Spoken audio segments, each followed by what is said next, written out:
দিন রাত বৃষ্টি বন্ধুরা, এই বৃষ্টি আর কারুর ভালো লাগছে না গো। সারা বাড়ি ময় জল জল জল, সব জলে ভরে যাচ্ছে। অনেকে আছে বাড়ি ছেড়ে অন্য কোথাও চলে যাচ্ছে কারণ বাড়িতে জল উঠে গেছে। সৌভাগ্যবশত আমাদের বাড়িতে এখনো জল ওঠেনি। দেখো বাড়ির সামনেটা পুরো শুকনো, আর এই যে রাস্তাটা তো পুরো জলে ভরে গেছে, পুরো থই থই করছে। আবার জানো তো এর ভেতর দিয়ে মাছ যাচ্ছে, সেই চুনো মাছ বলো, ছোট ছোট চিংড়ি মাছ, আবার ল্যাঠা মাছ, নানান রকম মাছ এই জলের মধ্যে দিয়ে যাচ্ছে। আর বাচ্চারা এখানে যাদের বাড়ি পড়তে আসে সেই বাচ্চাগুলো কি করে জানো, এই মাছগুলো ধরে। দেখতে এত ভালো লাগে যে কি বলবো। আমি ওদের ডেকে জিজ্ঞেস করি, কিরে কি মাছ ধরলি? তো হ্যালো ফ্রেন্ডস, কেমন আছো সবাই? ভালো আছো তো? এই যে বৃষ্টিতে কিন্তু রান্না বান্না বন্ধ করলে চলবে না, খেতে কিন্তু হবে। তো খিচুড়ি, বৃষ্টি মানেই তো খিচুড়ি, কিন্তু আমি কিন্তু আজকে খিচুড়ি করছি না। কি করছি চলো তোমাদের দেখাই আজকে আমার রান্না কি হচ্ছে।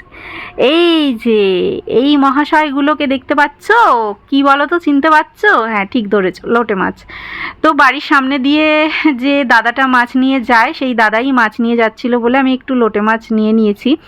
আর সাথে হচ্ছে টমেটো, বেশি করে পেঁয়াজ, ধনেপাতা, আদা রসুন দিয়ে এই লোটে মাছটা বেশ ঝুড়ো ঝুড়ো করবো, ঠিক আছে? তো এটা খেতে কিন্তু দারুণ লাগে। তোমাদের দাদারও এটা হলে আর কিছু লাগে না, সঙ্গে একটু ডাল চাই ওর, একটু ডাল আর লোটে মাছ হলেই ওর খাওয়া হয়ে যায়। আমার আবার শুধু লোটে মাছ হলেই হয়ে যায়, আমার আবার ডাল ফাল লাগে না, শুধু লোটে মাছ দিয়ে এক থালা ভাত একদম সাটিয়ে দেবো, এত ভালো লাগে খেতে।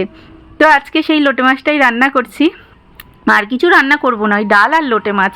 আর বাইরে দেখো না বৃষ্টি, খালি দেখছি আমি রান্না করছি আর বৃষ্টি দেখছি, খালি দেখছি গলিতে আর কতটা জল বাড়লো, কতটা জল বাড়লো।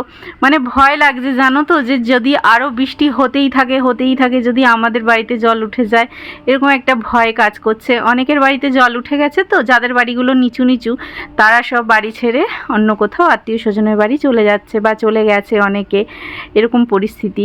তো ছেড়ে চলে যাওয়ার থেকে বড় কথা, ঘরে যে জিনিসপত্রগুলো থাকে সেই জিনিসপত্রগুলো যদি নষ্ট হয়ে যায়, সেটা মানে কোনো কিছুতেই মানে আর পূরণ হয় না, সহ্য করা যায় না।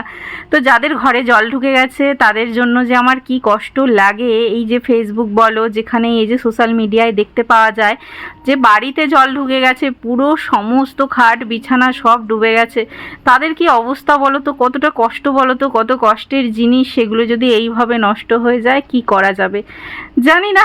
কবে আমাদের এই জল থেকে মুক্তি পাবো, কবে জল নিকাশি ভালোভাবে হবে, কবে আমাদের সরকার একটু নড়ে চড়ে বসবে, আমাদের পশ্চিমবঙ্গের মুখ্যমন্ত্রী, জানি না।